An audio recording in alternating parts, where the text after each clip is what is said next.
6h. Merci d'écouter la radio numéro 1 sur l'info et le sport. Bonjour, 6h. Bienvenue dans cette première session de l'information.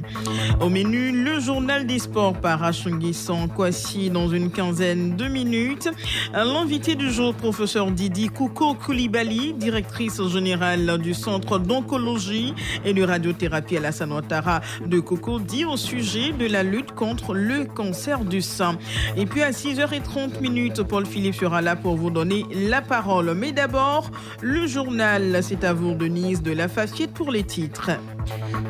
Des milliers d'enfants meurent chaque année du fait des maladies des mains sales. À l'occasion de la journée mondiale de l'hygiène des mains, les autorités sanitaires tirent la sonnette d'alarme. Le monde entier a rendu hommage aux femmes rurales à l'occasion de la 13e journée mondiale de la femme rurale. La célébration Côte d'Ivoire a eu lieu à Korogo autour du thème femmes rurales et sécurité alimentaire dans le contexte post-Covid-19. Dans l'actualité internationale au Tchad, le pouvoir veut reprendre le contrôle des mines d'or. Bonjour Denise de la Fafiette. Bonjour Adassa Soumou, bonjour à tous. La journée mondiale de l'hygiène des mains, instituée tous les 5 mai, a été officiellement célébrée en ce mois d'octobre en Côte d'Ivoire. Cette année, l'importance de la propreté des mains pour sauver des vies est plus que jamais d'actualité en ce moment où le monde entier est engagé dans la lutte contre la pandémie à coronavirus. Dans le cadre de la célébration de cette journée, le représentant du ministre de la Santé et de l'Hygiène publique, l'inspecteur général de la Santé, Ablé Ekissi Ambroise, a attiré l'attention de la population sur la nécessité du lavage des mains en cette période de crise sanitaire. La Côte d'Ivoire est à ce rendez-vous de l'hygiène, eu égard à l'engagement pris par le ministère de la Santé et de l'Hygiène publique de promouvoir l'hygiène. Notre pays est de plein pied dans la mise en œuvre du lavage des mains à l'eau et au savon. Cette précaution nous permet de prévenir les infections manuelles portées, encore appelées maladies des mains sales. Il s'agit du choléra, la fièvre typhoïde, des diarrhées, des maladies respiratoires aiguës, l'hépatite A, la conjonctivite et la poliomyélite. Au rang de ces maladies vient malheureusement de s'ajouter, depuis décembre 2019, la maladie à coronavirus. Dans ce contexte de la pandémie de la COVID-19, le lavage des mains à l'eau et au savon prend toute son importance. Et selon l'UNICEF, plusieurs enfants âgés de moins de 5 ans décèdent des suites de maladies des mains sales telles que la diarrhée et la pneumonie. Parlons de santé, un deuxième centre hospitalier universitaire pour la ville de Bouaké. La pose de la première pierre s'est effectuée en présence du ministre des Transports qui lui représentait à cette occasion le Premier ministre Ahmed Bakayoko. En plus de cette infrastructure sanitaire, 5 autres localités du pays seront également dotées d'hôpitaux et de CHR. Coût total du projet, plus de 200 milliards de francs CFA grâce à la coopération Côte d'Ivoire-Grande-Bretagne. Le compte-rendu de Patrick Nguesson-Ambois de la station régionale du centre. Bouaké, capitale de la région de Bouaké, va accueillir d'ici à fin 2021 son deuxième centre hospitalier universitaire. Cette infrastructure sera bâtie sur une superficie de près de 10 hectares, dont du Centre national de recherche agronomique CNRA. Il s'agit pour le gouvernement d'améliorer les plateaux techniques, d'offrir aux professionnels de la santé de meilleures conditions d'exercer et surtout d'offrir aux populations les meilleures conditions de prise en charge et une plus grande qualité de soins. Pour le représentant du ministre de la Santé et de l'Hygiène publique, le processus de transformation du système de santé en Côte d'Ivoire est lancé. Professeur Soro Kontele. Sa transformation rapide dès lors en centre hospitalier universitaire ne fait donc aucun doute. Le processus de transformation qualitatif de notre système de santé est lancé. Ce volet du programme de santé a été confié à une structure britannique pour la conception, la construction, l'équipement et la mise en service. Joséphine Lucy Louisa Gold, ambassadeur du Royaume-Uni, de la Grande-Bretagne et de l'Irlande en Côte d'Ivoire. Pour nous, la santé, c'est vraiment un pilier clé pour le développement, pour que les populations aient l'accès à une bonne qualité de santé. En plus de l'hôpital de Bouaké, d'autres infrastructures sanitaires verront également le jour. Il s'agit notamment du CHR de Boundiali, de Minignan, de Katiola et des hôpitaux généraux de Kouto et de Wangolodougou pour un coût total de plus de 200 milliards de francs CFA. Patrick Nguessa-Mboa, Radio Bouaké pour Radio Côte d'Ivoire. Le monde entier rend hommage aux femmes rurales. En Côte d'Ivoire, la 13e journée mondiale de la femme rurale a été officiellement célébrée hier à Korogo, où plus de 3000 femmes se sont retrouvées autour du thème « Femmes rurales et sécurité alimentaire dans le contexte post-Covid-19 ». La célébration dans notre pays de cette journée a été marquée par une innovation majeure, l'instauration du concours national des coopératives féminines doté du prix Amadou Gon Coulibaly. Le choix de la ville de Korogo n'est pas un hasard pour deux raisons. Les explications de la secrétaire d'État chargée de l'autonomisation des femmes, Ms Belmonde Dego. Ce choix revêt un double intérêt. Célébrer la femme rurale, mais aussi magnifier et rendre hommage à son excellence Amadou Gon Coulibaly, dont le nom mérite d'être immortalisé. En instituant la journée mondiale de la femme rurale en 2007, l'Assemblée générale des Nations unies attendait à amener la communauté nationale aussi bien qu'internationale à accorder une attention particulière aux femmes rurales à travers une meilleure prise en compte des problématiques liées à leurs conditions. Elles sont en première ligne dans l'exécution des tâches, aussi bien domestiques qu'agricoles. Elles assurent l'équilibre de la famille et la production agricole ainsi que sa commercialisation. La femme rurale, au vu de ses actions, constitue le garant de la sécurité alimentaire des populations, ce qui conduit à orienter les réflexions de cette célébration autour du thème « Femmes rurales, sécurité alimentaire dans le contexte post-Covid ». On parle à présent de la construction du 4e pont d'Abidjan.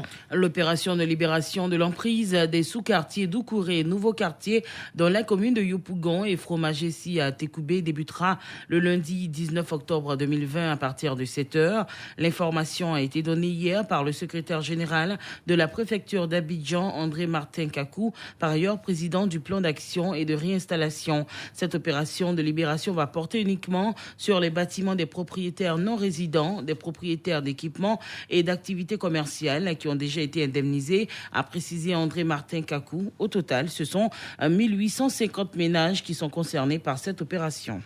Le ministre de l'Hydraulique a procédé à la pose de la première pierre du château d'eau de Doropo dans la région du Boukani. Ce projet, dont les travaux vont durer 6 mois, s'inscrit dans le cadre du programme Eau pour tous, qui permettra de régler le problème d'eau dans la localité de Doropo. En marge de cette activité, le château d'eau de Bouna, chef-lieu du Boukani, a également été inauguré par le ministre de l'Hydraulique et la ministre du Plan et du Développement.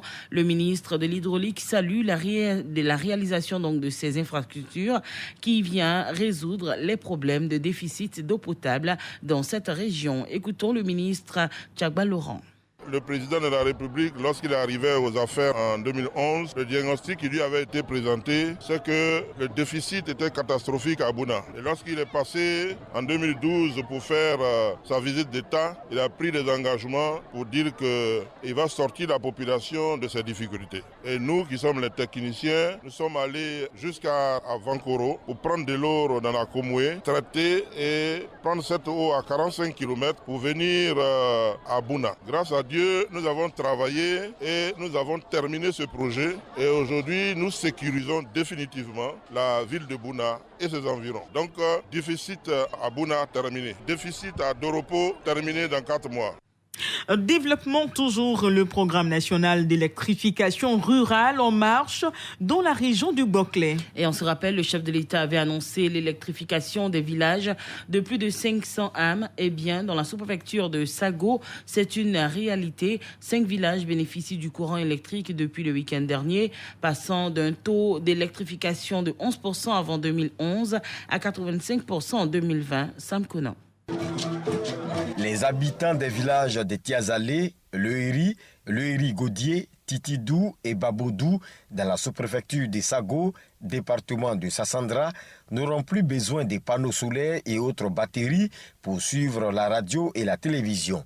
Désormais, ces villages sont connectés au réseau électrique national, grâce au PRONER, Programme national d'électrification rurale, mis en place par le gouvernement. Écoutons Philippe Ngouli et Patrice Bonga, tous deux chefs de village.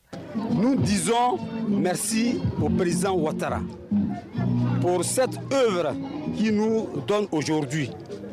Et c'est une date qui sera pour nous gravée dans nos mémoires. Nous le soutenons, nous sommes avec lui. Nous, le peuple godier, nous sommes derrière lui. Un coup KO. Alassane, merci. C'est le ministre Philippe Légré, président du conseil régional du Boclé, qui a procédé à la mise sous tension des 5 villages. Le président Ouattara vient de donner du courant, c'est-à-dire de l'électricité. C'est pourquoi, dès qu'on dit son nom, les gens ajoutent un coup KO. Il va de soi. Et si toute la région est pour le président Ouattara. Avant 2011, le taux d'électrification dans la région du Boclé était de 11%. Aujourd'hui, ce taux est passé à 85%. Depuis quelques mois, des poteaux électriques sont acheminés chaque jour dans des villages. Selon le président du conseil régional, ce taux d'électrification pourrait passer à 95% d'ici la fin de l'année 2020. Sam Kounassa Sandra, Radio Côte d'Ivoire. De la lumière également à Bradinou, village situé dans le département de Béthié. Ce village peut enfin amorcer son développement après plusieurs décennies passées dans l'obscurité. Il vient d'être connecté au réseau électrique national à la grande joie des populations. Richard Dibi-Abonoan était à Bradinou, son compte rendu. Kofi Andjoubi, aujourd'hui on a eu courant à Bradinou. Maintenant on est venu comme quelqu'un, on a quitté dans la noire. La joie des populations a bel et bien tout son sens. Bradinou a en effet souffert pendant 25 ans avec un groupe électrogène et son corollaire de désagréments. Aujourd'hui, Bradinou est connecté au réseau moyenne tension d'une longueur de 25 km, 11,5 km de basse tension, 267 poteaux et autant de lampes. Tout ceci a coûté 598 295 735 francs CFA. Ces acquis ont été possibles grâce au chef de l'État, dira l'ex-PCA de la RTI, Brouaka Pascal, fils d'Abradinou, qui traduit ici sa reconnaissance à Alassane Ouattara. Le président de la République a, en 2 mandats, arrimé notre village au développement avec des actions concrètes. D'abord le bac, et ce bac-là a considérablement atténué notre souffrance. Ensuite, grâce à la première dame, nous avons reçu une ambulance flambant neuve. Aujourd'hui, nous sommes connectés au réseau électrique national. Et puis, au moment où je vous parle, il y a notre collège de proximité dont la construction a démarré. Donc, nous disons merci au président de la République pour ce qu'il a fait pour nous. Le conseil de la région Indénié-Guablin s'inscrit dans cette dynamique d'action à travers son premier vice-président Ouadia Issé, qui relève quelques actions réalisées grâce au président de la République au profit des populations dans cette région. Électrification, routes, ponts, écoles primaires, collèges, centres de santé, eau potable. Oui, monsieur le président de la République, tout le département de Béthié vous dit merci. En marge de cette cérémonie, les clés de 2 villas d'une valeur de 50 millions de nos francs offertes par la fondation Lonassi ont été remises au personnel de la santé d'Abradinou par le préfet du département de Béthié. Richard Dibi-Abonoan, Abradinou, Radio Côte d'Ivoire.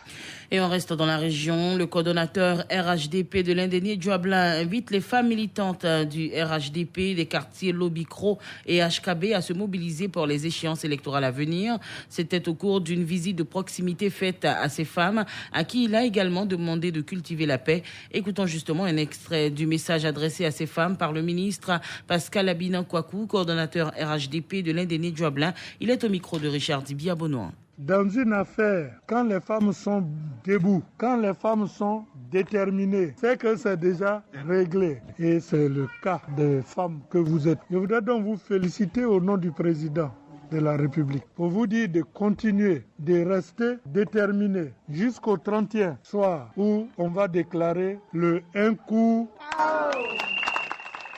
Parce que le matin du 31, vous serez sortis nombreuses. Vous irez mettre votre bulletin pour voter. Donc, je voudrais vraiment vous féliciter, vous remercier, votre responsable communal, votre responsable régional, pour tout le travail que vous êtes en train de faire. Un Un seul mot de l'actualité internationale au Tchad. Le pouvoir veut reprendre le contrôle des mines d'or. Le gouvernement tchadien a annoncé sa décision de fermer immédiatement tous les sites d'orpaillage illégal, de déguerpir tous les orpailleurs qui s'y trouvent et de renvoyer dans leur pays d'origine les milliers d'étrangers qui s'adonnent à l'orpaillage. Une mesure qualifiée de radicale et qui ne fait pas l'unanimité. Elle est contestée notamment par le comité d'autodéfense de Miski qui contrôle un secteur riche en or de la région de Tibesti dans le nord-est du pays, malgré de vaines tentatives du pouvoir central de l'y déloger en 2018.